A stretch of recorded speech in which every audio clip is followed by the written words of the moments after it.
두 번째 순서 시작하도록 하겠습니다. 저는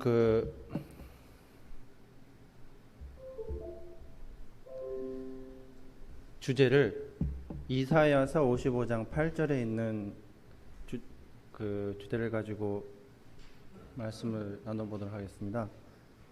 내 생각은 너희 생각과 다르며 내 길은 너희 길과 다르다. 여호와의 말씀이다. 참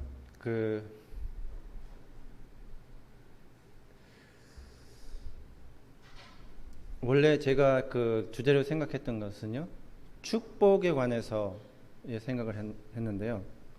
사실 복을 바라지 않는 분은 거의 안 계시잖아요. 모두가 다 복을 찾고 또 복을 원하고, 또 이번에 저희 교과 공부를 할 때에 교과 공부에 나오는 야곱의 경우를 봐도 태어나면서부터 복을 갈구해서 복을 원해서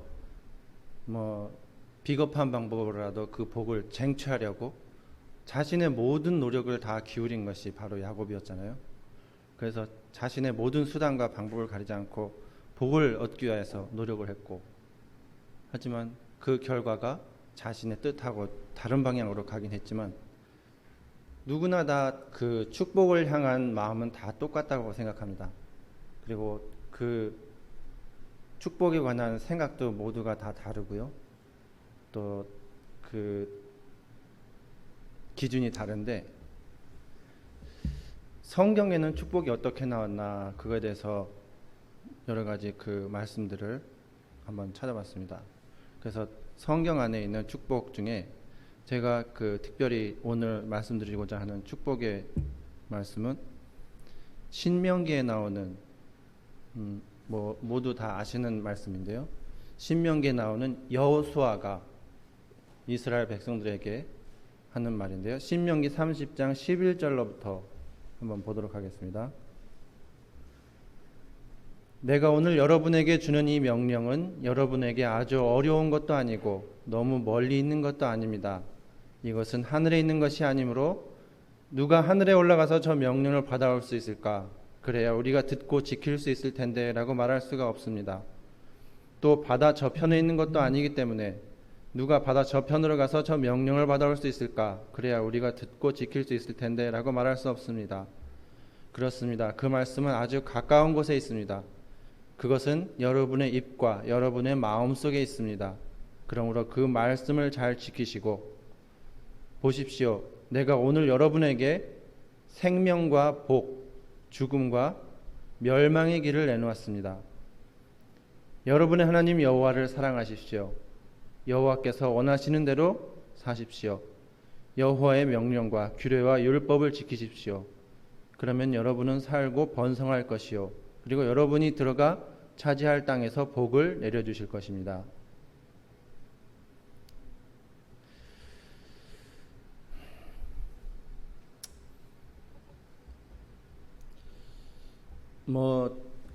살다가 보면은요, 저기 인생의 선배님들 앞에서 제가 그거에 대해서 말씀드린 건 좀 건방지고 좀 죄송스럽긴 한데, 참 마음대로 안 되는 게 많이 있더라고요.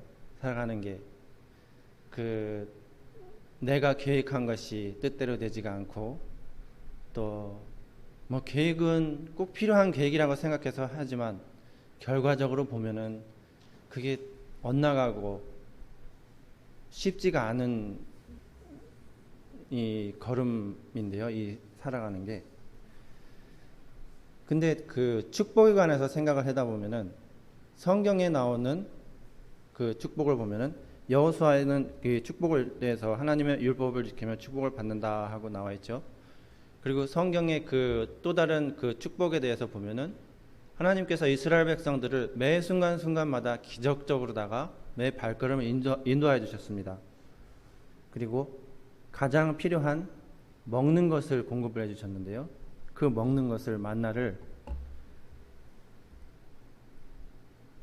공급해 주신 양이 정해져 있었습니다.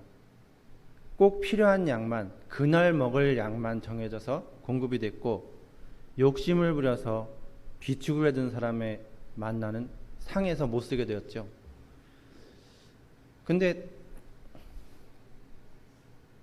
저희도 지금 살면서 보면은 하나님의 축복도 우리가 살아가는 인생에 있어서 딱 그 상황인 것 같아요. 느낌이. 하나님이 우리에게 주시는 매 순간의 발걸음은 매 순간의 섭리가 있지만 그것이 오늘 하루 살아갈 양 이상의 것이 아닌 것 같다는 느낌이 들더라고요. 근데 왜 그런 하나님께서는 왜 그런 식으로다가 우리를 인도하고 계실까? 그런 의문이 들잖아요.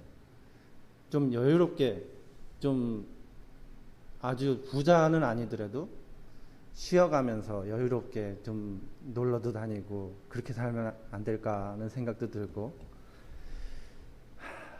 그러면서 또 다른 그 성경에 만나 말고 축복의 말씀이 있는 장소가 또 모두 아시는 부분이 또 나오는데요. 바로 그 예수님께서 부활하시고 제자들이 생활의 걱정으로다가 물고기를 잡으러 갔잖아요. 그래서 물고기를 잡으러 갔을 때에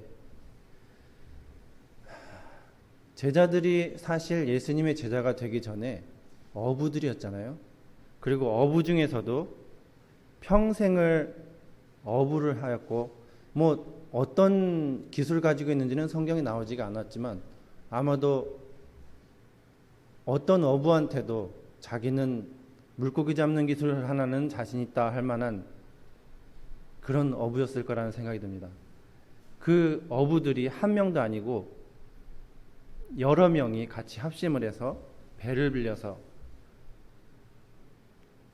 저녁부터 시작을 해서 날이 밝을 때까지 노력을 했지만 자신의 모든 경험과 모든 지식을 동원하고 기술을 동원했지만 실패를 하였죠. 그러면은 이제 지금 현실 우리가 살고 있는 이 시대에 모든 각자 다른 직업들이 있으실 건데요. 자신이 가지고 있는 직업의 모든 그 경험을 통해서 해봐가지고 안 된다는 결과가 나왔을 때는 그거는 불가능하다는 결과밖에 나오지가 않죠. 내 자신의 나만 그런 게 아니라 내 옆에 있는 전문가들도 그런 판단을 내렸는데, 그러니까 그 어부들이 거기서 물고기를 잡는데 실패한 거는 물고기가 없다는 결론밖에 내릴 수가 없는 거죠. 근데 그 상황에서 예수님께서, 물론 그때는 예수님인지를 몰랐던 거죠.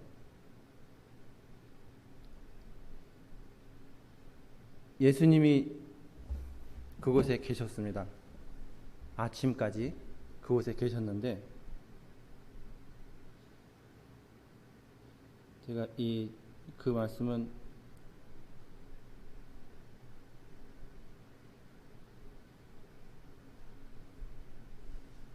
여기다 넣어놨는데요.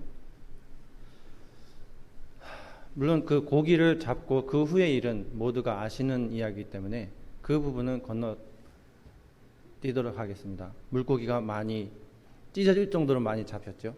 근데 중요한 거는 성경에 보면은요, 물고기가 잡혔을 때에 그 제자들이 물고기가 잡혔다 하면서 그 사실에서 기뻐한 게 아니라 요한이나 그 제자들이 주님이시다 하고 소리를 쳤다고 성경에 나와 있더라고요. 우리의 주님이시다 하면서 그 순간에 주님이 거기 계신 것을 발견을 한 거죠. 그리고 시대의 소망에 있는 말씀을 좀 읽어보도록 하겠습니다.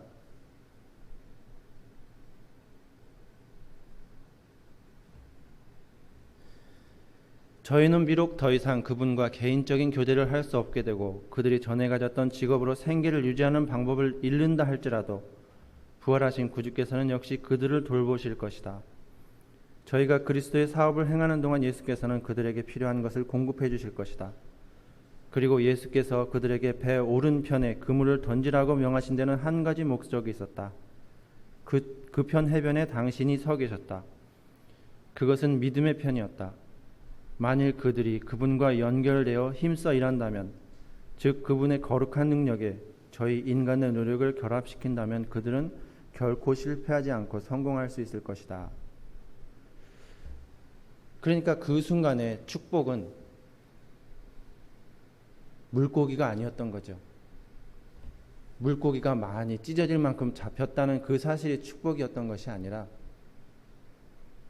그 오른쪽 편에 있던 주님이, 예수님이 그 제자들이 알아차리기도 전에 이미 그곳에서 기다리고 계셨던 것이죠. 그리고 그곳에서 기다려도 알아채주지를 않았을 때에 고기가 많이 잡혔냐 하고 말을 먼저 걸어주신 것이죠. 그리고 그래도 못 알아차렸을 때에 오른쪽 편으로다가 바로 예수님이 계신 쪽으로다가 그물을 내려봐라 했을 때에 고기가 자신들이 평생 잡아본 경험 중에서 가장 많이 잡혔을 거라는 생각이 듭니다. 그 순간에 잡힌 고기는. 그 순간에 제자들은 깨달았던 거죠. 나에게 있어서 과연 축복이라는 것이 어떤 것이었는가에 대해서 생각을 했을 거라는 생각이 듭니다. 그렇게 됐을 때에 물고기가 많이 잡힌 거에 대한 생각은 다 잊어버리고 배에서 뛰어내려서 예수님 있는 쪽으로 뛰어갔습니다.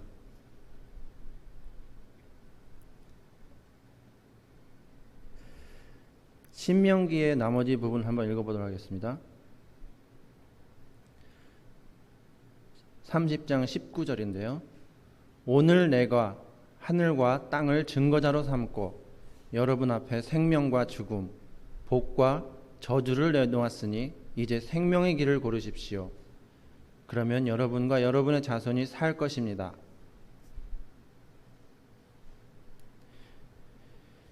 여러분의 하나님 여호와를 사랑하십시오. 여호와께 복종하고 여호와 곁에서 떠나지 마십시오. 그러면 여호와께서 여러분의 조상 아브라함과 이삭과 야곱에게 주겠다고 맹세하신 땅에서 여러분이 살 수 있을 것입니다. 참 복이라는 게 사람은 저 자신부터도 물질적인 면에서 생각을 하는 것 같습니다. 그래서 물질적으로다가 손에 잡히는 것이 내 손에 쥐어졌을 때는 그것이 복이라는 것을 느낄 텐데 내 손에 있는 모든 것이 다 사라져 버리면은 내 모든 축복이 다 사라져 버린 게 아닌가 하는 고민에 빠지게 되고, 그런데 하나님께서는요,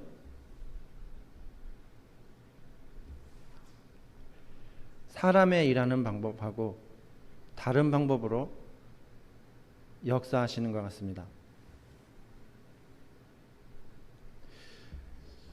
제가 가정 예배를 드릴 때요, 아이들하고 이야기를 많이 질문을 많이 하는 편인데요. 어느 날은 축복에 대해서 교과 공부를 하면서 아이들에게 한번 질문을 해봤습니다.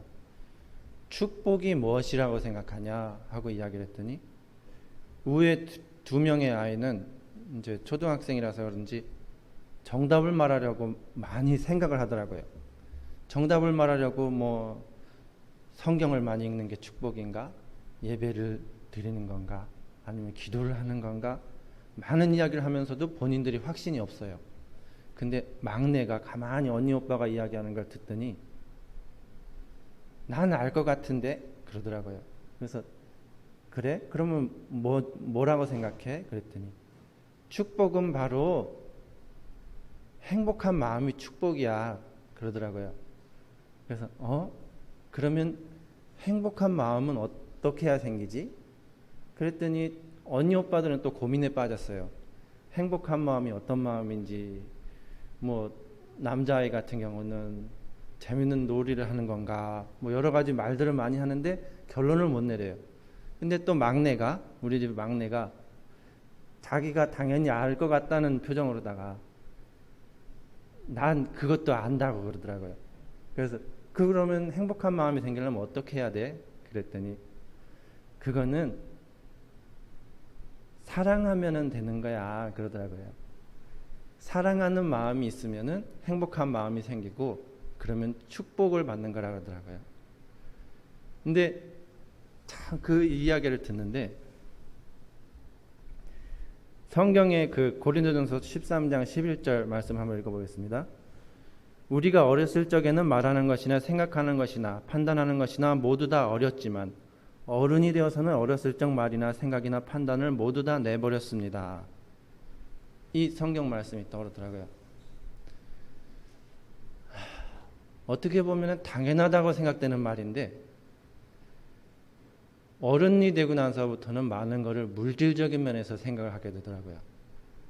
그래서 오늘 하루 일이 잘 되면은 하나님께서 돌봐주신 거고, 일이 잘 안 되면은 내가 혹시나 믿음의 면에서 좀 등한히 한 것이 아닌가, 그런 생각이 들지만 이 아이의 경우 같은 경우는 행복한 거는 너무나 아주 간단한 거예요.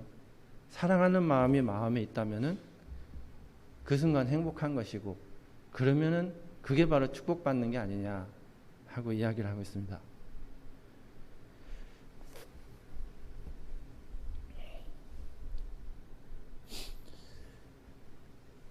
에베소 3장 20절 읽어보겠습니다. 우리 가운데 일하시는 하나님께서는 우리가 구하고 생각하는 것보다 훨씬 더 많은 것을 채워주실 것입니다.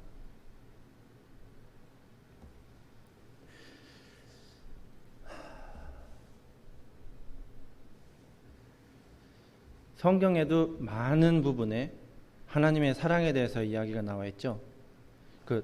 그래서 저도 사랑의 부분에 대해서 한번 찾아봤습니다. 성경에 그 여러 성경 말씀이 있는데요. 하나님의 사랑이 우리 안에 완전해질 때 우리는 하나님께서 심판하시는 그날에 아무 두려움 없이 설 수 있을 것입니다. 우리에게 어떤 두려움도 있을 수 없는 것은 우리가 이 세상에서 예수님과 같아지기 때문입니다. 하나님의 사랑이 우리 안에서 완전해졌을 때에 우리는 예수님 같이 된다고 나와 있습니다. 또 그 아이들과 이야기하면서, 저는 그 아이들하고 이야기하면서 그 가운데서 좀 많은 것을 배우는 것 같더라고요. 그래서 아이들하고 이야기를 하는데, 우리 큰 아이가 걱정을 많이 하는 성격이에요. 그래서 작은 거라도 뭐 결정을 못 내려가지고 뭐 하나 결정하려면은 그냥 시간을 끌고 그래요. 근데 어느 날 물건을 사러 이제 잡화점에 가가지고 문구를 사려고 하는데, 둘째랑 막내는 금방 사가지고 기뻐가지고 막 그냥 좋아하는데, 큰아이는 고르지를 못하고선 고민을 하더라고요. 그래서 왜 그래? 얼른 고르자. 뭐 갖고 싶은 거 있잖아. 그랬더니 하는 말이, 아빠가 힘들게 일하는데 돈 쓰면 좀 마음이 안 좋아 그러더라고요.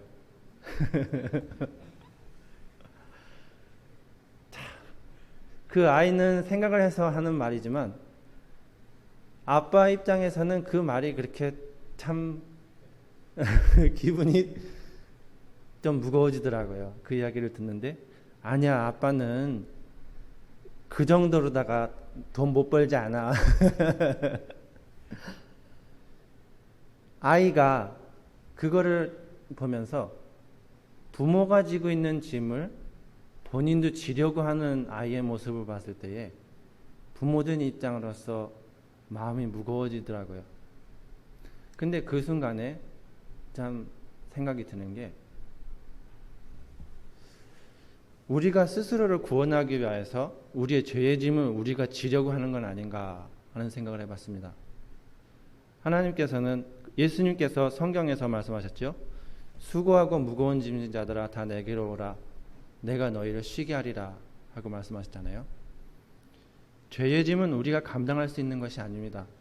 우리가 그 죄의 짐을 졌을 때에는 우리는 반드시 죽음으로써 대가를 치러야 되지만, 그 대가를 우리가 치르고 나면은 우리는 영원히 끊어지는 것이죠. 예수님께서 여기서 축복의 말씀에 대해서 말씀을 드렸지만, 그렇다면 축복의 반대는 저주잖아요.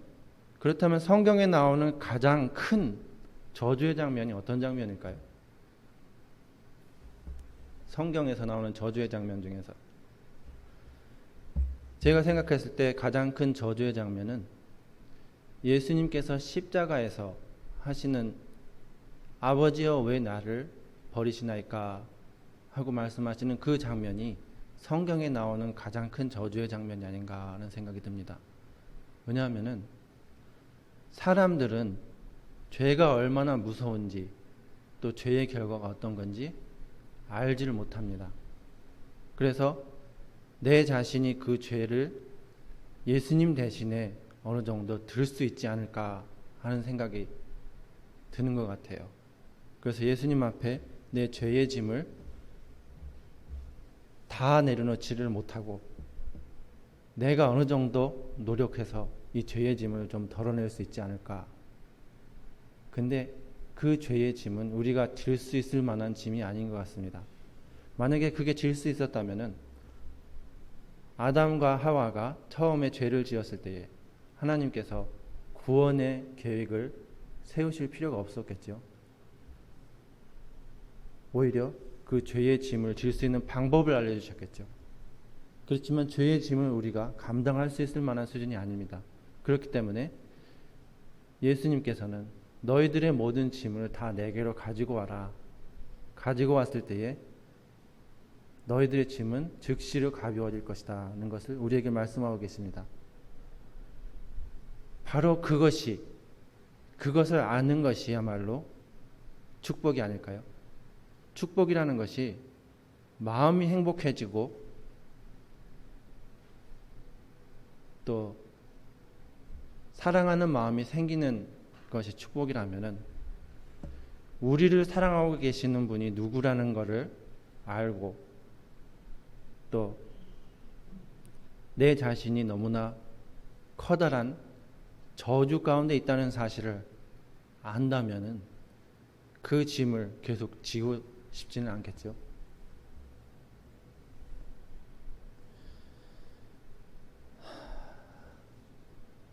성경에 사람의 생각에 대해서, 사람의 본성에 대해서 로마서에서 바울이 많이 나와 있는데요. 로마서 8장에 있는 말씀 한번 읽어보겠습니다. 죄의 본성이 생각하는 것은 하나님을 거스르는 것입니다. 그것은 하나님의 법에 복종하지 않을 뿐 아니라 할 수도 없습니다.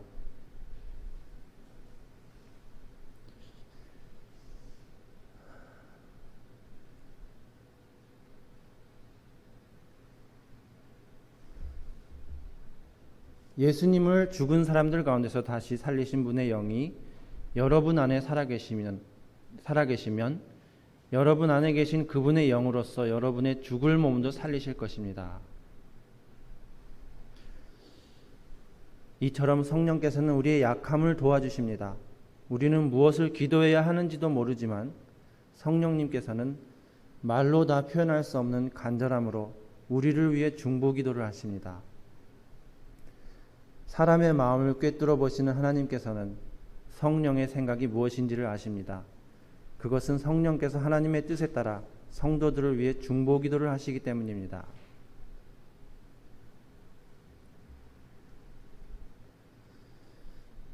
나는 참으로 비참한 사람입니다.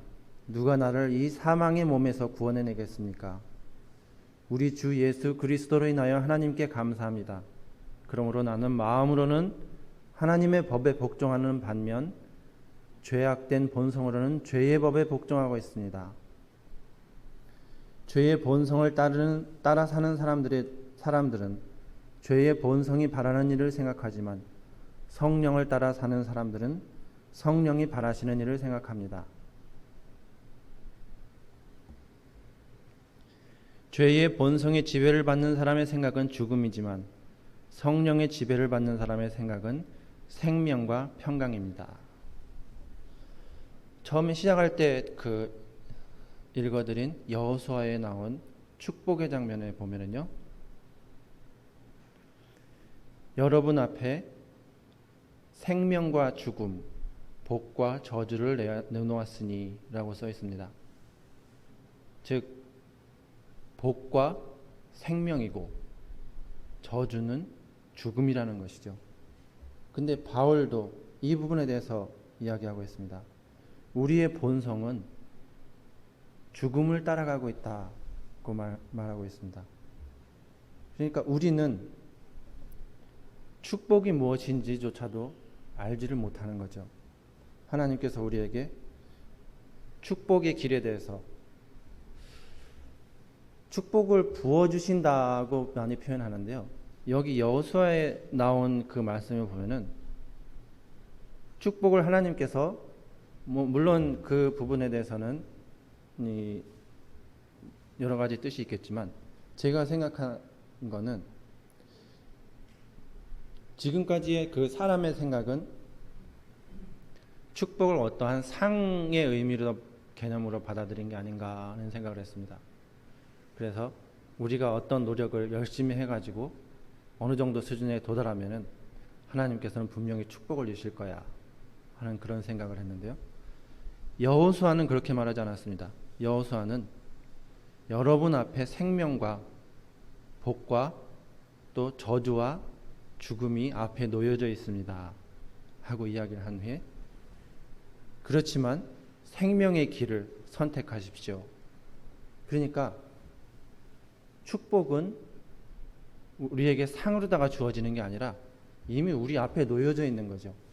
우리 앞에 놓여져 있는데 그것을 우리가 선택만 하면 되는 겁니다. 그래서 그 길을 선택하였을 때 그 축복은 우리의 것이 되는 것이고, 그리고 하나님께서는 지금도 너희가 지금이라도 생명의 길을 선택하기를 바란다 하면서 그 생명의 길을 선택할 수 있는 무수히 많은 방법들에 대해서 설명을 하고 계시고, 또 우리의 마음으로다가 사망의 길로 향한다는 것을 아시기 때문에 성령님께서 우리를 위하여서 조금 전에 읽은 로마서에 나온 것 같이 말로 다 표현할 수 없는 간절함으로써 우리를 위해서 중보기도를 하신다는 것이죠. 참 이 부분을 생각해 본다면 제가 이번에 이 공부를 하면서 연구를 하면서 저절로 떠오르는 단어가 생각이 떠오르는데요. 은혜라는 단어가 떠오르더라고요. 은혜라는 것은 느껴지는 거라는 생각이 듭니다.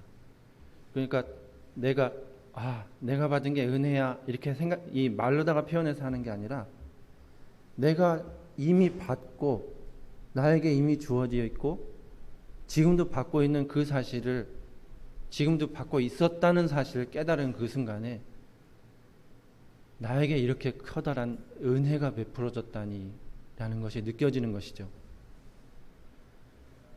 그렇게 됐을 때에 그 사람은 성경에서 말씀하신 평화가 강과 같이 흘러나오고 다른 사람에게 그 마음을 전하고 싶어서 견딜 수가 없는 거죠. 하나님께서는 또 하나의 그 성경 구절을 한번 보도록 하겠습니다.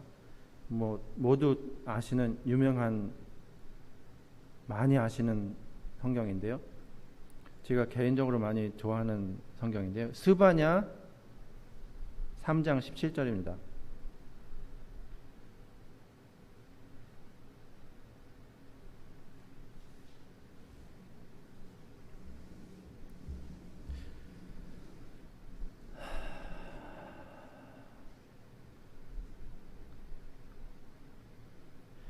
그분은 너를 보고 큰 기쁨을 느끼며 즐거워하시고 자신의 사랑으로 너를 새롭게 하실 것이다. 그가 너를 맞이하며 환호성을 올리며 기뻐 뛰시는 모습이 마치 명절 잔치 때와도 같으리라. 스바냐 선지자가 하나님께서 돌아온 사람을 어떻게 대할 것인지에 대해서 써 있는 장면인데요. 우리가 회개하고 돌이켰을 때 하나님께서는 환호성을 올리며 기뻐 뛰신다고 하셨어요. 참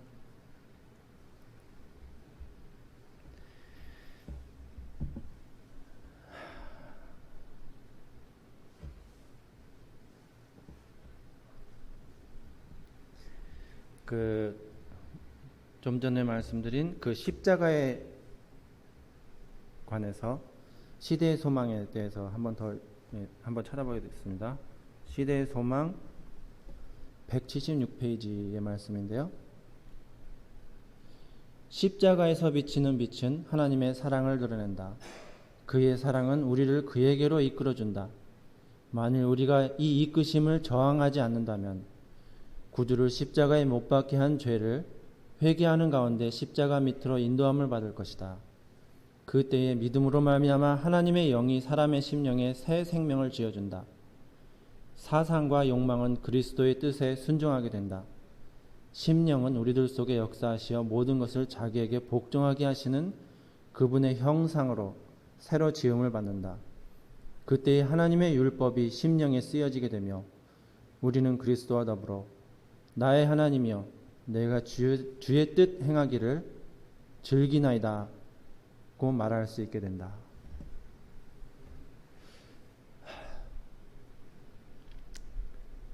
율법을 순종하는 것은 우리 자신의 능력으로다가 될 수 있는 게 아닙니다. 그리고 우리가 죄의 짐을 덜 수 있는 것도 우리가 할 수 있는 것이 아닙니다. 그 사실을 알고 하나님 앞에 나아갔을 때에 하나님께서 그 방법까지 모든 것을 다 이미 준비해 놓으셨습니다. 그래서 성령님께서도 말로 다 표현할 수 없는 간절함으로 우리를 위해 중보기도를 하시고, 그러니까 좀 전에 저희 아이들에 관해서 말씀드렸는데요. 그 아이들이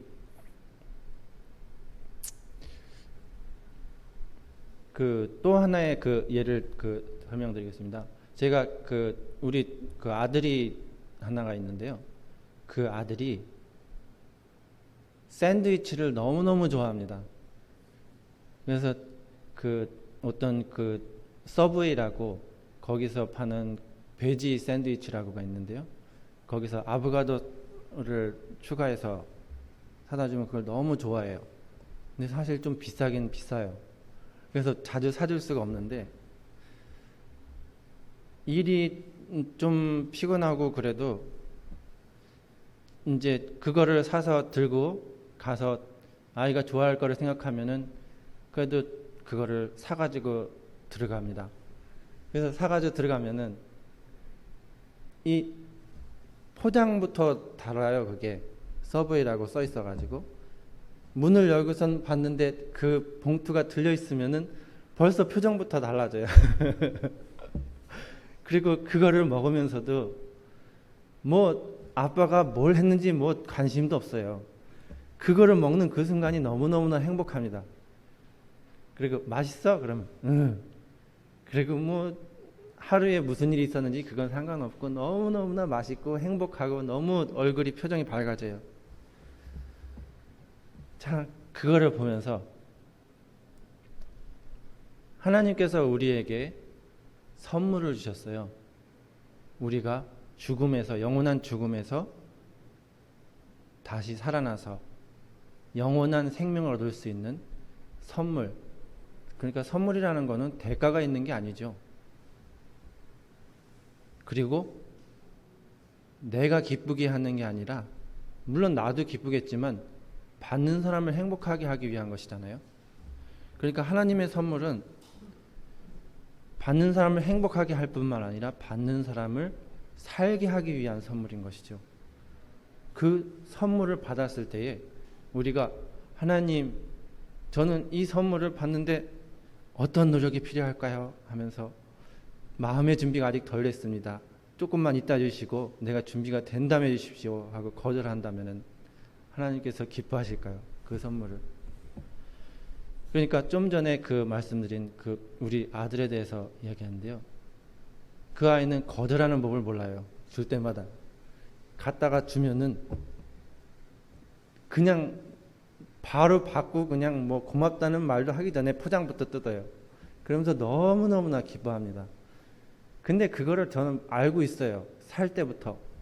그리고 그 아이가 기뻐하는 모습을 보려고 가끔 그거를 사줍니다.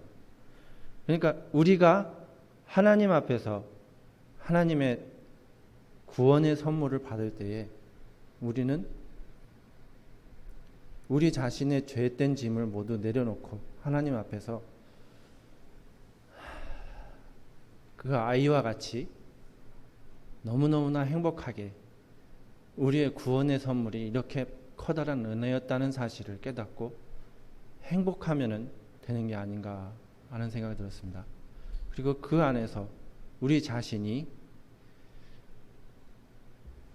살아갈 때에, 그러니까 죽음으로 가는 길이 아니라 생명으로 가는 길을 걸어가기 시작할 때에 우리 자신이 마음의 행복이, 평화가 강과 같이 넘칠 것이고 그 순간이 우리에게 축복이 되지 않을까요?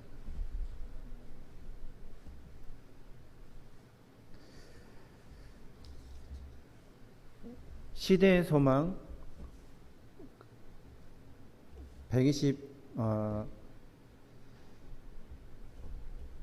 22페이지부터 한번 읽어보도록 하겠습니다.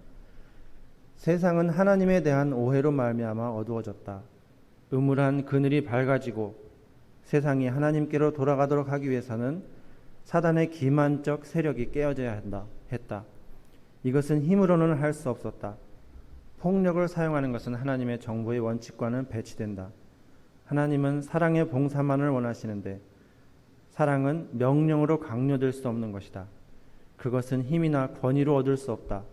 사랑은 오직 사랑으로만 일깨워진다. 하나님을 알게 되면 그를 사랑하게 될 것이다. 그러므로 하나님의 품성이 사단의 품성과 대조되어 드러나야 한다. 이 일을 하실 분은 온 우주에 오직 한 분밖에 없다. 하나님의 사랑의 높이와 깊이를 아시는 분만이 그것을 드러낼 수가 있었다. 밤 같은 어두운 세상에 의로운 해가 떠올라서 치료하는 광선을 바라지 않으면 안 되었다.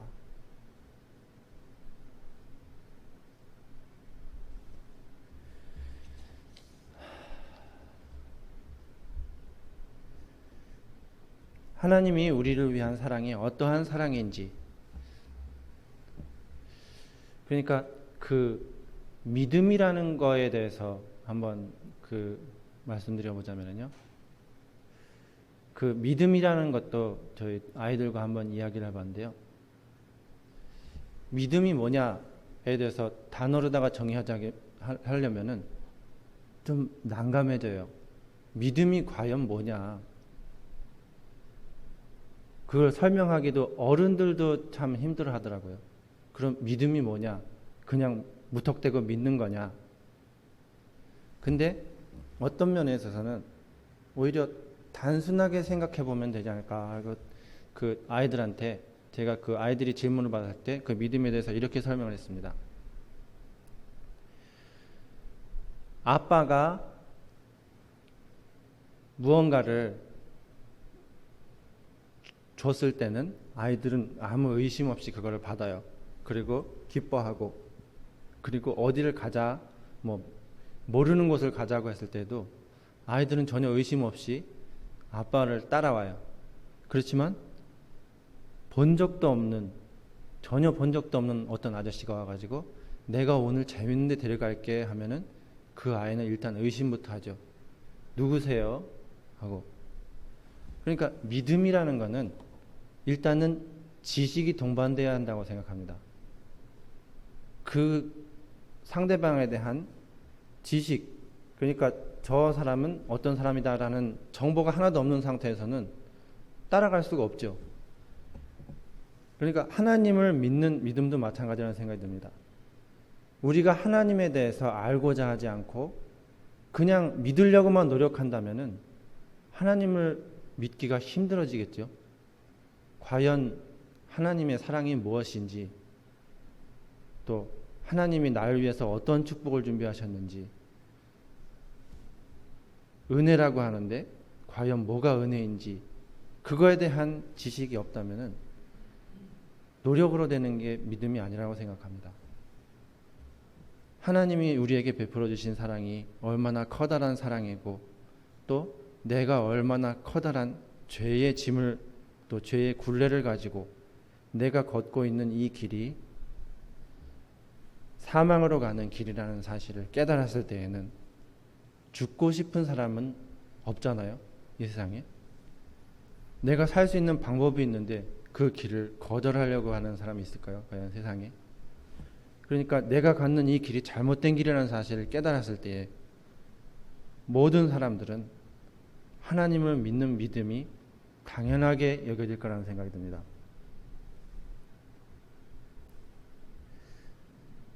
시편에 나온 그 다윗이 이야기한 하나님에 관한 이야기인데요. 구원은 여호와께 있으니 주의 복을 주의 백성에게 내려주소서. 그러니까 하나님께서 우리에게 주시고자 하는 축복이라는 것은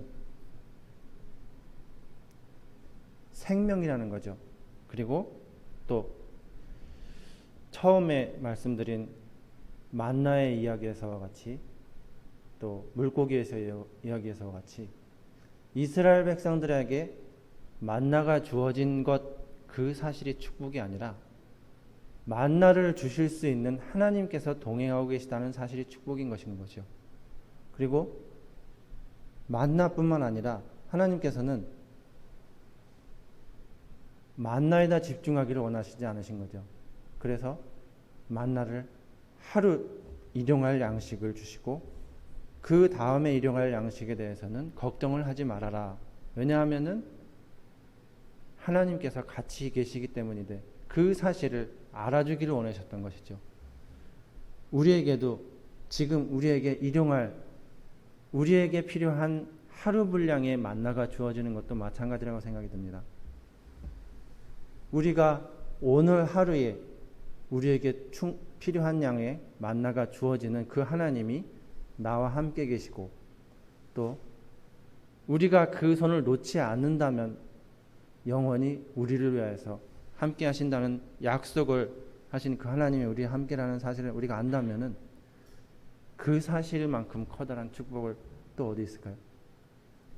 그러니까 그 축복에 대한 생각이 하나님을 아는 지식에 관해서 알기 시작한다면은 우리가 생각하는 축복의 방향, 축복의 생각의 방향이 많이 달라질 거라고 생각합니다.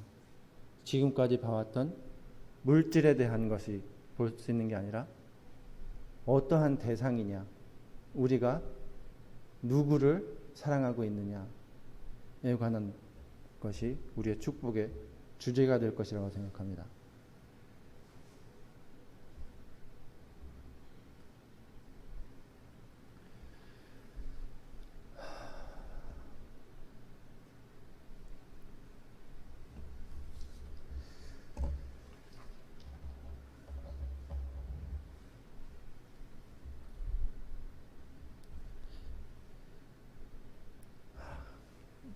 조금 전에 읽었던 말씀이지만 한 번 더 읽어보고 이것이 참 제가 읽어보면서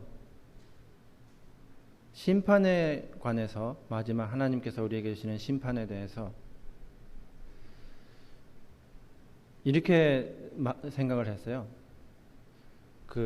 학교에서 시험을 봐가지고 너의 학습 능력이 어느 정도 되냐, 공부를 잘했으면 점수를 많이 받을 것이고 공부를 못했으면 점수가 낙제를 받을 것이다. 낙제를 받았으면 낙제만큼의 벌이 내려질 것이고 우수한 점수라면 그만큼의 상이 내려질 것이다. 이런 의미로다가 심판을 받아들였거든요. 근데 여기에 나온 요한일서 4장 17절의 말씀에는요. 하나님의 사랑이 우리 안에 완전해질 때 우리는 하나님께서 심판하시는 그날에 아무 두려움 없이 설 수 있을 것입니다. 우리에게 어떤 두려움도 있을 수 없는 것은 우리가 이 세상에서 예수님과 같아지기 때문입니다. 사랑이 있는 곳에는 두려움이 없습니다. 왜냐하면 완전한 사랑이 두려움을 내어줬기 때문입니다. 사람을 두렵게 만드는 것은 벌을 받을지도 모른다는 마음 때문입니다. 그러므로 두려움을 갖고 있는 사람은 사랑을 완성하지 못한 사람입니다.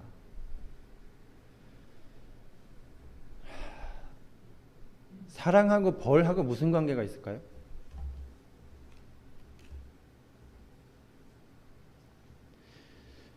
학교에서 시험을 봐서 결과에 따라서 상벌을 받는 것은 그 아이의 학습 능력을 테스트하기 위한 것이죠. 근데 하나님께서 마지막 날에 우리에게 심판하시는 것은 심판의 결과는 정해져 있어요. 영원한 사망이냐 아니면 구원을 받는 것이냐. 단순히 두 개밖에 없는데요. 하나님께서 성경에 써있는 모든 구절마다 하나님께서는 그 심판을 피하는 방법에 대해서 써 있습니다. 그리고 여기에 요한이 써 있는 이 하나님에 관해서 이야기한 것은요. 하나님의 사랑이 우리 안에서 완전해질 때에 우리는 하나님께서 심판하시는 그날에 아무 두려움 없이 설 수 있을 것입니다. 하고 이야기했습니다. 그러니까 우리 자신이 우리를 위해서 마련해 주신 모든 우리를 위한 선물들이, 하나님의 구원의 선물들이 어떠한 것인가를 우리가 알게 된다면은 우리는 하나님의 성령님의 강요하심이라고는 되어 있지만 하나님께서는 강권하심이라고 나와있죠. 강력하게 권하시는 거죠. 강제하는 것이 아니라 말로 할 수 없을 만한 간절함으로다가 우리를 위해서 중보를 하시는 거죠. 하나님의 성령님의 간절한 중보 기도를 우리가 마음으로 들을 수 있을 것이라고 생각합니다. 그리고 하나님의 성령님의 그 음성을 우리가 들었을 때에 우리는 우리 자신으로다가 덜어낼 수 없는, 벗어날 수 없는 죄의 짐을 우리가 덜어낼 수가 있게 될 것이고요. 그리고 그 모든 짐들을 이미 예수님께서 십자가에서 값을 다 치르셨습니다. 그 결과를 우리가 예수님의 이름을 받아들였을 때 우리 자신의 것이 되고 또 영원한 생명을 약속하셨다는 것을 우리가 말씀을 통해서 알고 있죠. 그래서 제가 오늘 드리고자 한 말씀에서 축복이라는 것에 대해서 말씀을 간단한 1시간 정도 시간이 지났는데요. 하나님의 사랑에 대해서 우리가 안다면은 느껴진다면은 안다기보다는 느껴지는 것이죠. 하나님의 사랑을 느껴지게 된다면은 우리 자신이 하나님을 믿기 위해서 노력할 필요가 없고 오히려 우리 자신이 그 마음에 강력하게 끌림을 받지 않을까 하고 생각했습니다. 그리고 아침에 정전도사님이 자유의지에 대해서 말씀하셨는데요. 하나님께서 우리에게 주신 가장 강력한 자유의지야말로 사랑이라는 마음이 아닌가 하는 생각이 듭니다. 이 세상에 어떠한 신이나 어떠한 권력이라도 사랑을 강제로 할 수 있는 권력은 없다고 생각합니다. 그리고 내 자신이 지금부터 저 사람을 사랑해야지 하면서 노력으로다가 사랑이 되는 것이 아니죠. 사랑이라는 것은 참 많은 말들이 있는데요.